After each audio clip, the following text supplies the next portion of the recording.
I'm with the Finnish Minister of Climate and Environment, Sari Mutala. She said that there are many conflicts going on in the world. The most recent is the conflict in West Asia. How do conflicts impact the environment, the climate? Is it a big point of concern?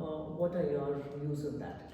Well, of course, conflicts in themselves, they are always a threat for not only for human lives, obviously, but then also for the environment and climate.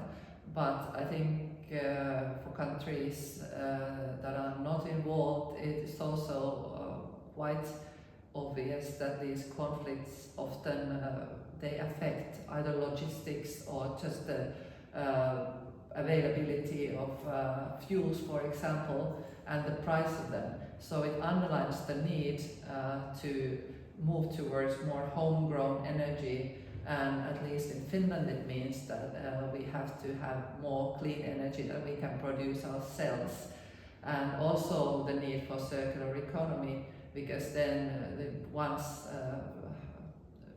produced raw material, taken raw material should be reused, so there is less need for dependencies.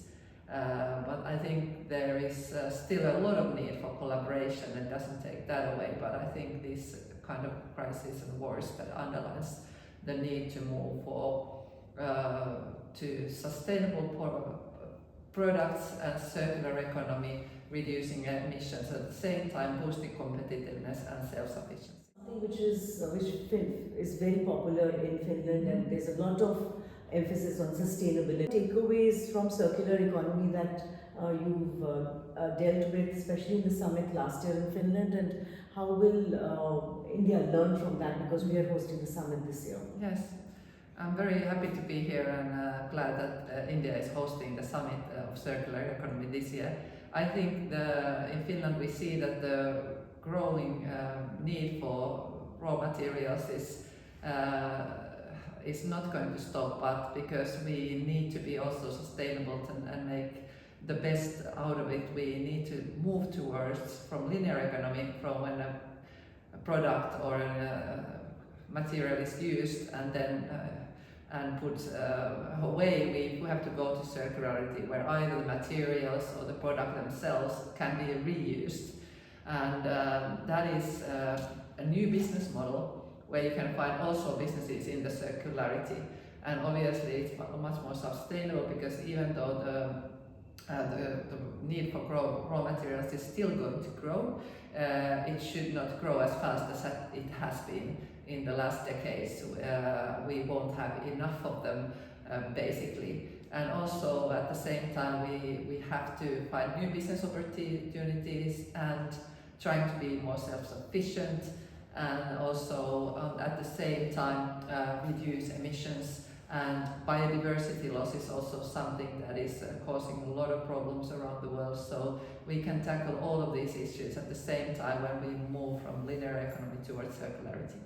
Advice to give to India on the air quality, because that is something that especially people living in Delhi are very concerned about.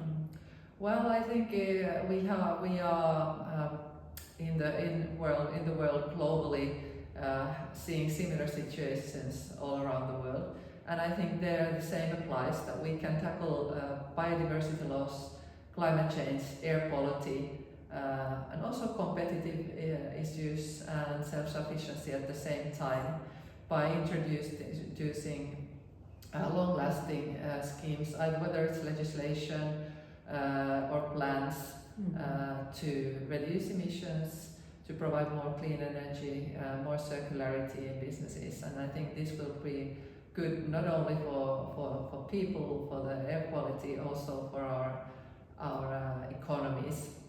All right. Thank you so much.